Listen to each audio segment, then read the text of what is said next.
Hello children, कुसुम ma'am की online class में आपका स्वागत है। प्यारे बच्चों, आज हम चौथी कक्षा के विषय हिंदी का पाठ 9 सुनो सबकी करो मन की के अभ्यास को अच्छी तरह से समझेंगे और इसमें आने वाले क्वेश्चंस के आंसर भी लिखना सीखेंगे।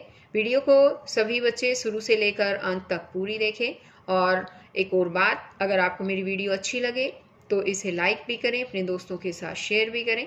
और अगर आप अभी तक मेरे चैनल का हिस्सा नहीं बने हैं तो मेरे चैनल ऑनलाइन स्टडी हब को सब्सक्राइब भी करें, साथ में दिए बेल आइकन को जरूर प्रेस करें। तो देखिए, स्टार्ट करते हैं अभ्यास। आइए शब्दों के अर्थ जानें। अनाज, अन्न। उस्ताद, गुरु या शिक्षक। लादा मीन्स लादना। व्यापारी, खरीदने बेचने का काम करने वाला। शिष्य, चेला या विद्यार्थी। समस्या, कठिनाई। हल, निदान। अब है आगे कहानी से। यहाँ पर कुछ क्वेश्चंस दे रखे हैं और इनके आंसर हमें लिखने हैं। तो देखिए, पहला क्वेश्चन है, पिता ने धनीराम को मंडी जाते समय क्या समझाया? तो पिता ने धनीराम को मंडी जाते समय क्या समझाया था, पता है?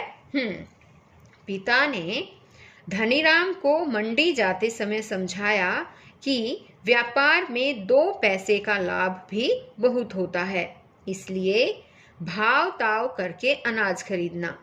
समझदार आदमी की सलाह सुनना पर करना अपनी समझ से। दिन डूबने पर घर आ जाना। अब आगे है सेकंड क्वेश्चन हमारा। लाल भुजक्कड़ ने धनीराम को क्या सलाह दी? तो लाल भुजक्कड़ ने धनीराम को क्या कहा था? उत्तर आएगा, लाल भुजक्कड़ ने धनीराम को सलाह दी कि तुम्हारे दूसरे बोरे में गेहूं के वजन के बराबर पत्थर भरकर घोड़े के दोनों ओर लटका लो तथा स्वयं उसकी पीठ पर बैठकर घर चले जाओ। अब आंसर है नेक्स्ट, धनीराम पैदल क्यों चलने लगा? क्यों चलने लगा था? क्योंकि घोड़े की पीठ पर अनाज की बोरी लदी हुई थी। नेक्स्ट क्वेश्चन पूछा है इसने, धनीराम भुजक्कड़ के शिष्यों से लड़ने को क्यों तैयार हो गया? क्यों तैयार हो गया था? क्योंकि लाल भुजक्कड़ के शिष्य उसकी ओर देखकर हंस रहे थे। अब नेक्स्ट क्वेश्चन है, अंत में धनीराम किस नतीजे पर पहुंचा? किस नतीजे पर पहुंचा था? अंत में धनीराम इस नतीजे पर पहुंचा कि उसे सबकी बात सुनते हुए अपने मन की करनी चाहिए। आगे नेक्स्ट क्वेश्चन है, यह हुई ना अक्ल की बात? भुजक्कड़ के शिष्यों ने ऐसा क्यों कहा? आंसर आएगा, शिष्यों ने ऐसा इसलिए कहा क्योंकि धनीराम उनके उस्ताद की मूर्खतापूर्ण बात मानने को तैयार हो गया था। तो बच्चों, ये तो थे इसके क्वेश्चन आंसर। अब आगे है आपकी बात। धनीराम ने अनाज खरीदने के बाद बाजार की सैर की। आप भी कभी अपने नज़दीक के बाजार में गए होंगे तो बताएं, किस दिन गए, किसके साथ गए? तो ये बातें जो है बच्चों आपको खुद ही बतानी है और लिखना भी है। किस दिन गए यानी कि आप सोमवार को गए, मंगलवार को, रविवार को, जिस भी वार में गए हो वही वार आपको यहाँ पर लिखना है। किसके साथ गए यानी अपने पापा के साथ, मम्मी के साथ, अपने दादाजी के साथ या अपनी ताऊ के साथ। तो यहाँ पर लिखना है। आगे है, क्या साथ लेकर गए? जब हम मंडी जाते हैं तो खाली थैले लेकर जाते हैं, है ना? कुछ सामान अगर लेकर आना हो तो आप लिख सकते हैं क्या क्या देखा वहाँ। क्या देखा था वहाँ? तो बहुत सारी दुकानें देखी होंगी, शोरूम देखे होंगे, रास्ते में अस्पताल है, स्कूल भवन है, इस तरह से जो भी कुछ आपने देखा वो यहाँ पर आपको लिखना है। क्या क्या पसंद आया आपको? तो बच्चे हो, बच्चों को तो खिलौने पसंद आते हैं या फिर नई ड्रेसेस पसंद आती हैं, कपड़े पसंद आते हैं, है ना? आगे क्या क्या खरीदा? क्या क्या खरीदा था? राशन का सामान खरीदा होगा, आपने कुछ 1-2 खिलौने भी खरीदे होंगे या कपड़े खरीदे होंगे, तो आपको यहाँ पर लिखना है। और क्या लाना भूल गए? कुछ अगर भूल गए हैं तो आप यहाँ पर वो भी लिख सकते हैं कि क्या भूल गए। आगे है पाठ से आगे। सुखराम ने अपने बेटे धनीराम को अनाज लेने मंडी भेजा। यदि आपको भी नीचे दिए गए काम करने को कहा जाए तो आप कहाँ जाएंगे? कहाँ जाएंगे बताओ? पत्थर डालने। पत्थर डालने कहाँ जाएंगे बताओ? हाँ, पत्थर डालने तो हम डाकघर में जाते हैं, है ना? तो यहाँ लिखेंगे डाकघर। अब है दवाई लाने। दवाई लाने कहाँ जाते हैं? दवाई की दुकान पर जाते हैं। दवाई की दुकान। अब आगे है पैसे जमा करवाने। पैसे जमा करवाने कहाँ जाते हैं बताओ? बैंक में जाते हैं।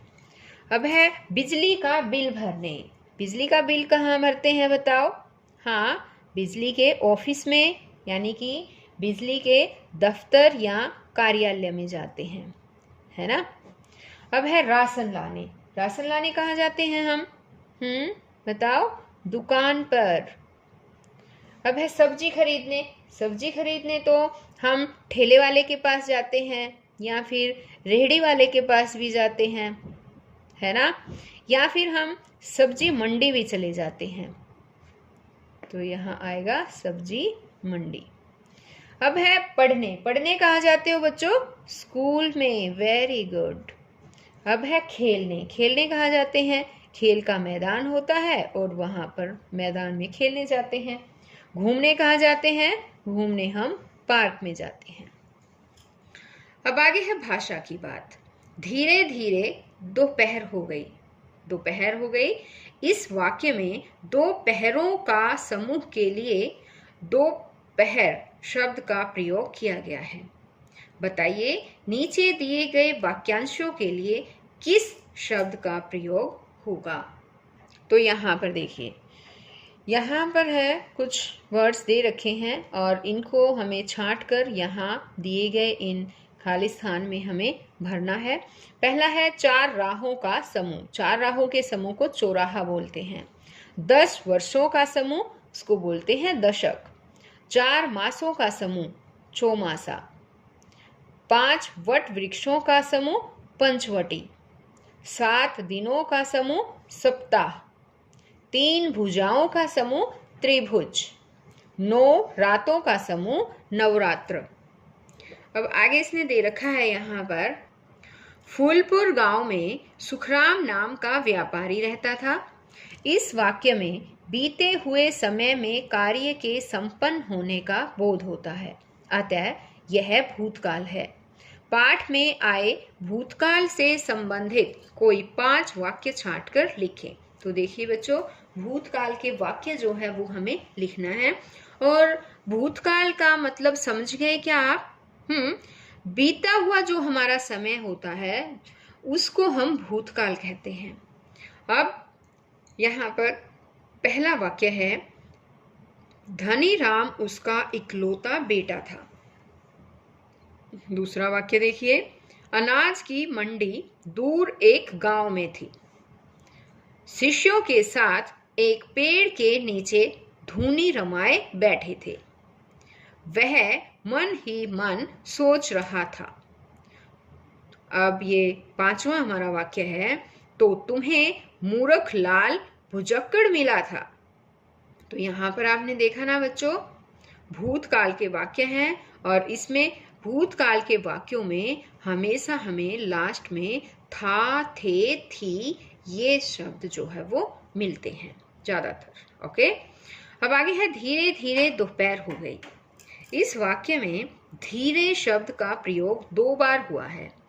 ऐसे शब्दों को युग्म कहते हैं, यानी कि जोड़ा। यहाँ पर देखो 2 बार हुआ ना, धीरे धीरे। दिए गए युग्म शब्दों से वाक्य बनाकर लिखें। अब यहाँ देखो, ये युग्म जो है वो यहाँ पर दे रखे हैं, कब कब। तो इसको जैसे तुम कब कब खेलते हो। जल्दी जल्दी, वह जल्दी जल्दी चल रहा है। अब है जैसे चलते चलते, चलते चलते रात हो गई। साथ साथ, हम साथ साथ हैं। कभी कभी, मैं कभी कभी सैर करने जाता हूँ। बैठे बैठे, मेरे दादाजी बैठे बैठे सो गए। अब आगे दे रखा है कि इन्हें क्या कहते हैं। जहां घोड़े को बांधा जाता है, जहां पर घोड़े को बांधा जाता है बच्चों, उसको बोलते हैं अस्तबल।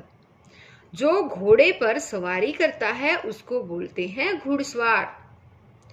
लाल भुजक्कड़ आगे बढ़ गए। इस वाक्य में भुजक्कड़ शब्द भुज प्लस अक्कड़ प्रत्यय के जोड़ से बना है। तो प्रत्यय क्या होते हैं पता है बच्चों? प्रत्यय होते हैं जो शब्द के पीछे लगकर उसका मीनिंग चेंज कर देते हैं, मीनिंग बदल देते हैं। भुज प्लस उसके पीछे जो है ये अक्कड़ जो प्रत्यय लग गया, इससे बन गया भुजक्कड़। कुछ प्रत्यय जोड़कर आप भी नए शब्द बनाएं। तो देखिए अब हम नए शब्द बनाएंगे। भूल प्लस अक्कड़ भूलक्कड़, घूम प्लस अक्कड़ घुमक्कड़। यहाँ पर हमें लिखना भी है जो ये जगह दे रखी है, भूल प्लस अक्कड़ भूलक्कड़। अब आपने ये देखा, ये बड़ी ऊ की मात्रा थी, वो अक्कड़ शब्द जोड़ने से छोटी ऊ की मात्रा में बदल गई है। ऐसे ही घूम प्लस अक्कड़ घुमक्कड़, यहाँ पर भी देखिए छोटी ऊ की मात्रा आ गई है ना। समझ प्लस दार समझदार, तमीज प्लस दार तमीजदार, धार प्लस दार धारदार, धन प्लस वान धनवान, गाड़ी प्लस वान गाड़ीवान, दया प्लस वान दयावान। तो बच्चों आपको अपनी कॉपी में भी ये लिखने हैं और याद भी करने हैं। तो आज इस वीडियो में केवल इतना ही। ये पाठ यहीं पर ख़त्म होता है। मैं नई वीडियो में आपके लिए और नया पाठ लेकर आऊँगी, उसमें आने वाले अभ्यास को भी अच्छी तरह से आपको समझाऊंगी। तो बच्चों हम फिर मिलेंगे एक नई वीडियो में, तब तक के लिए बाय बच्चों।